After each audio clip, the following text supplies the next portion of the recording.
Ang kapayapaan ng Panginoong Hesukristo ay sumainyong lahat.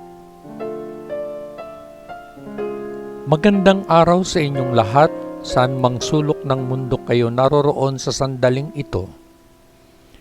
Nais kong ibahagi sa inyo sa araw na ito, mga kabayan, ang aking maikling pagninilay na pinamagatan kong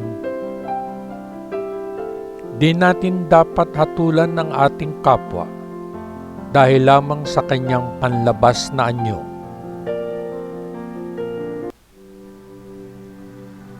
Mga kapatid, bilang mga mananampalataya sa ating Panginoong Hesukristo, ang Panginoon ng kaluwalhatian, hindi ninyo dapat tratuhin ang mga tao sa iba't ibang paraan ayon sa kanilang panlabas na anyo.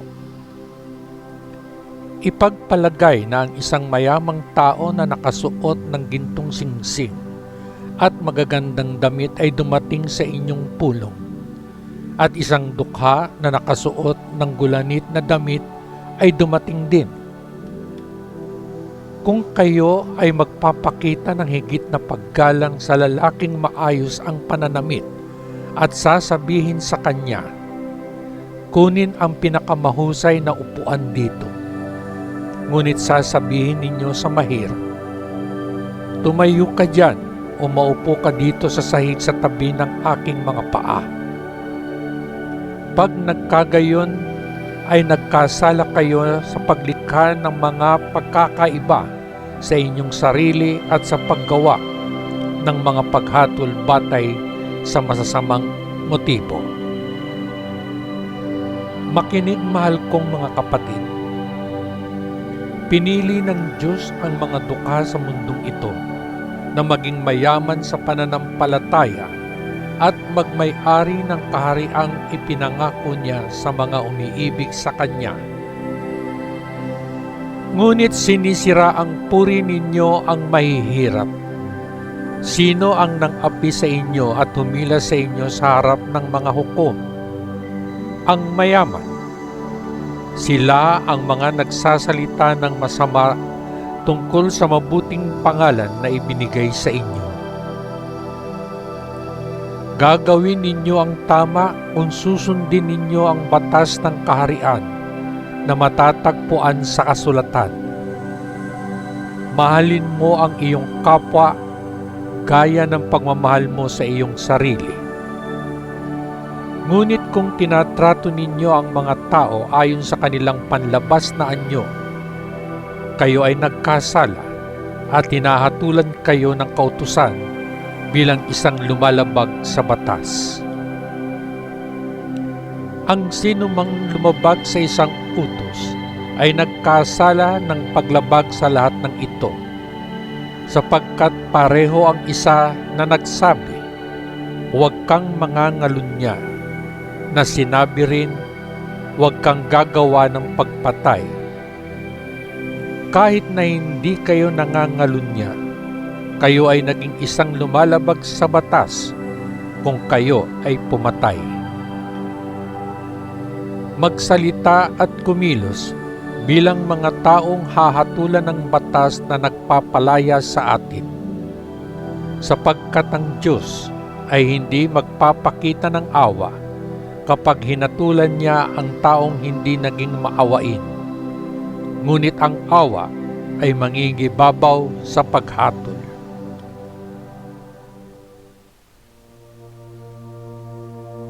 Kabayan, sa aking binasang mga talata ng mabuting balita mula sa liham ni Apostol Santiago, napako ang atensyon ko sa talatang ito tungkol sa kanyang babala patungkol sa pagkiling.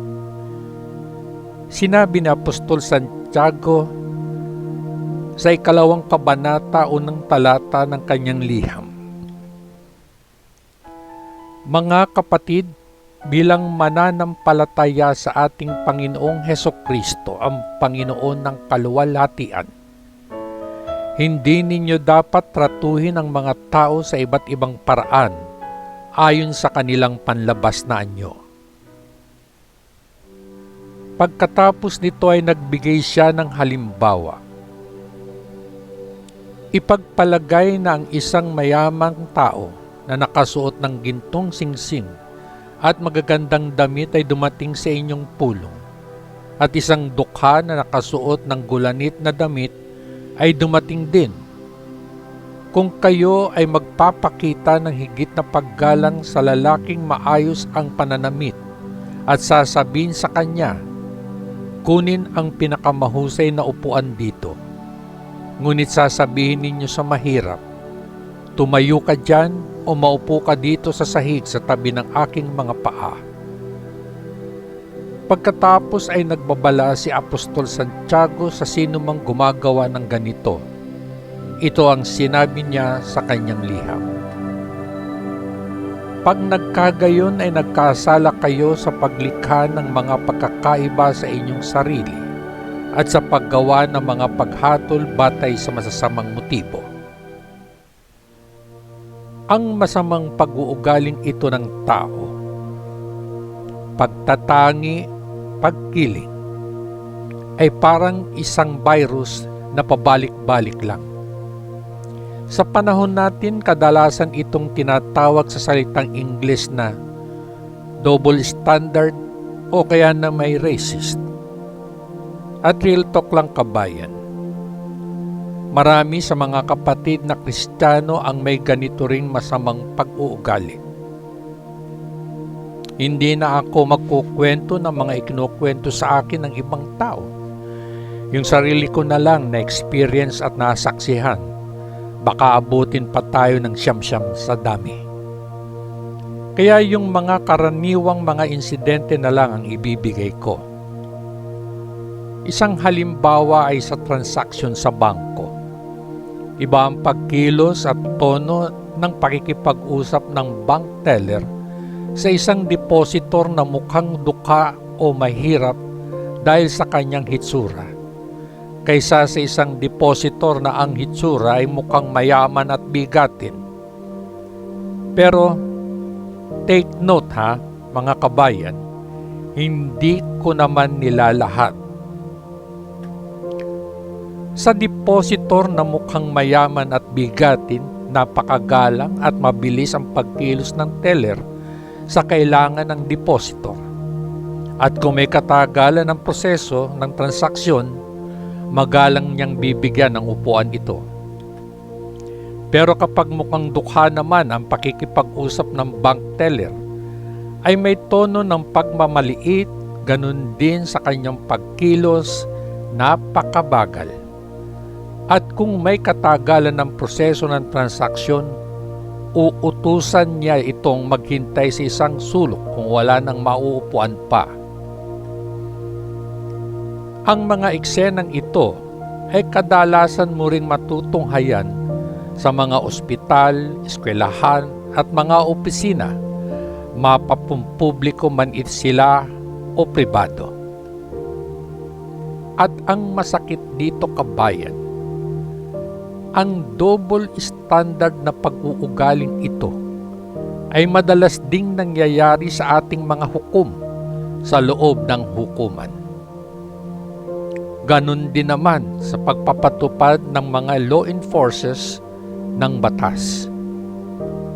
Iba talaga ang trato sa mayaman o may koneksyon kaysa sa isang pobreng mahirap lamang. Real talk lang kabayan. Totoo ba o hindi? Pero lilinawin kong muli, hindi ko nilalahat at hindi ko ninanais na saktan ang damdamin ng iba. Hinasabi ko lang ang totoo. At ito ang kadalasan talagang nangyayari. Subalit, nang marinig at mabasa ko ang mabuting balitang ito sa Ebanghelyo ni Apostol Lucas, 6 na kabanata, mga talata 20 hanggang 23. Ang puot na bumabalot sa puso ko ay kumalma at napalitan ng tuwa at pag-asa. Ito sa pahayag ng apostol ang sinabi ng Poong Jesus. Tumingin si Jesus sa kanyang mga alagad at sinabi, "Maligaya kayong dukha, ang kaharian ng Diyos ay sa inyo. Maligaya kayong nagugutom ngayon, mabubusog kayo.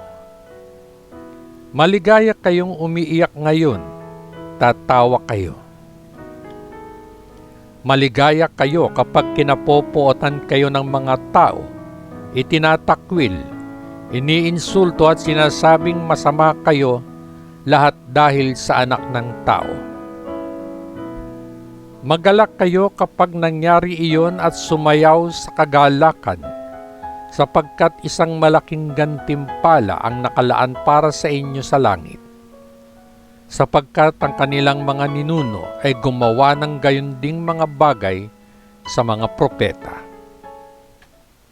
At ito naman ang mensahe ng Panginoong Hesus para sa mga mayayamang arugante at palalo na nakasulat sa liham ni Apostol Santiago, 5 kabanata, mga talata 1-6. Sinabi ng Panginoong Hesus, "At ngayon, kayong mga mayayaman, makinig kayo sa akin. Umiyak at managhoy sa mga paghihirap na darating sa inyo. Ang inyong kayamanan ay nabulok na, at ang inyong mga damit ay kinain na ng mga gamo-gamo. Ang inyong ginto at pilak ay nabalot ng kalawang, at ang kalawang na ito ang magiging saksi laban sa inyo, at siyang kakain ng inyong laman na parang apoy. Nag-ipon kayo ng mga kayamanan sa mga huling araw na ito. Hindi kayo nagbayad ng anumang sahod sa mga taong nagtrabaho sa inyong mga bukid. Pakinggan ang kanilang mga reklamo. Ang mga daing ng mga nagtitipon ng inyong mga pananim ay umabot sa mga pandinig ng Diyos, ang Panginoong makapangyarihan sa lahat. Ang inyong buhay dito sa mundo ay puno ng karangyaan at kasiyahan. Pinataba ninyo ang inyong sarili para sa araw ng pagkatay. Hinatulan at pinatay ninyo ang mga inosenteng tao, at hindi sila lumaban sa inyo. Ganon din naman sa aklat ni Propeta Isaias. Mayroon ding babala para sa mayayamang ganid, arugante at palalo ang Panginoon na makapangyarihan sa lahat. Pahayag ni Propeta Isaias, "Kayo ay mapapahamak. Bumili kayo ng higit pang mga bahay at bukid para idagdag sa mga mayroon na kayo. Hindi magtatagal at mawawala na ng tirahan ng iba, at kayo lamang ang maninirahan sa lupain." Narinig kong sinabi ng Panginoon na makapangyarihan sa lahat, "Lahat ng malalaki at magagandang bahay na ito ay magiging walang laman na mga guho." At sa Ebanghelyo ni Apostol Lucas ay ito naman ang mensahe ng Panginoong Hesus. "Ngunit kakilakilabot para sa inyong mayayaman ngayon, naging madali ang buhay ninyo. Kakilakilabot para sa inyo na busog na ngayon, magugutom kayo. Kakilakilabot para sa inyo na tumatawa ngayon, magluluksa kayo at iiyak. Pero ang mas masakit, kabayan, ay kapag ang ugaling ito ng double standard ay ginagawa ng isang dukha sa kapwa-dukha. May mensahe sa kanila ang Panginoong Diyos na makapangyarihan sa lahat na nakasulat sa liham ni Apostol Santiago. Ipinahayag ng apostol, "Makinig, mahal kong mga kapatid. Pinili ng Diyos ang mga dukha sa mundong ito na maging mayaman sa pananampalataya at magmay-ari ng kaharian na ipinangako niya sa mga umiibig sa Kanya. Ngunit sinisira ang puri ninyo ang mahihirap. Sino ang nang-api sa inyo at humila sa inyo sa harap ng mga hukom?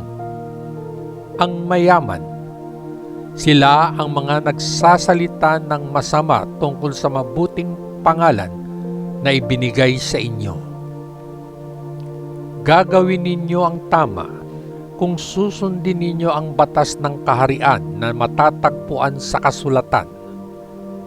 Mahalin mo ang iyong kapwa gaya ng pagmamahal mo sa iyong sarili. Ngunit kung tinatrato ninyo ang mga tao ayon sa kanilang panlabas na anyo, kayo ay nagkasala at hinahatulan kayo ng kautusan bilang isang lumalabag sa batas. Sadyang nakalulungkot, kabayan, na lubhang marami sa duka o mahirap ang nagsisiraan sa isa't isa. Lalo na kapag nakikita nilang umaangat ang kapwa nilang mahirap na nagsusumikap sa kanyang buhay. Sinisiraan nila ito at pilit na hinihila pababa. Para bang ipinahihiwatig nila, bago ka umangat ako muna, o wala tayong karapatang umasenso. Ipinanganak tayong mahirap o alipin, mamamatay tayong mahirap o alipin. Ngunit sa liham ni Apostol Santiago, ipinahayag niya na ang tagubiling ito ng Panginoong Hesukristo sa kanyang mga mananampalataya. Huwag ninyong pintasan ang isa't isa, mga kapatid. Ang sino mang maminta sa isang kapatid na Kristiyano ay humatol sa kanya at pinipintasan ang kautusan at hinahatulan ito. Kung hahatulan ninyo ang kautusan, hindi na kayo isa na sumusunod sa kautusan, kundi isa na siyang humahatol dito. Ang Diyos ang tanging tagapagbigay ng batas at hukom. Siya lamang ang makapagliligtas at makasisira. Sino kayo sa tingin ninyo para husgahan ang inyong kapwa-tao? Kabayan, sino nga ba tayo para humusga sa ating kapwa? Sino nga ba tayo para magmaliit sa ating kapwa? Sana alalahanin natin ang mga tagubiling ito ng Panginoong Hesukristo na isinulat ni Apostol Santiago sa kanyang liham. Sapagkat ang Diyos ay hindi magpapakita ng awa kapag hinatulan niya ang taong hindi naging maawain. Ngunit ang awa ay mangingibabaw sa paghatol. Kung gayon, ang taong hindi gumagawa ng kabutihan na alam niyang dapat niyang gawin ay nagkasala ng kasalanan. Kaya kabayan, kung ang pag-uugaling pagtatangi o pagkiling o double standard o pagiging racist ay kabaliktaran ng paggawa ng kabutihan, kung gayon, ang taong may pag-uugaling gaya nito ay nagkasala ng kasalanan sa harap ng Diyos. Subalit, pakatandaan natin na ang ganap na kahatulan ay sa Panginoon Diyos Ama ang makapangyarihan sa lahat lamang. Bueno, sana'y may naibahagi ako kahit konti sa iyo sa aking pagninilay na ito, kabayan. At bago ako tuluyang magpaalam, kabayan, gaya ng dati, hayaan mong iwan ko sa iyo ang makabuluhang siping ito. Hindi pinagwawalang bahala ng Diyos o binabaliwala ang mga pagdurusa ng mga mahihirap hinggil sa dalawang pamantayan ng tao. Siya ay hindi lumalayo sa kanila. Nadidinig niya at nakikita ang mga pagdurusa ng kanyang bayan at sa kanyang panahon. Hahatulan at parurusahan niya sila ayon sa kanilang ginawa. Hanggang sa muli, patnubayan at pagpalain nawa tayong lahat ng dakilang Diyos Ama sa langit Sa ngalan ng Panginoong Hesukristo na ating manunubos. Amen. Amen. Amen. Peace.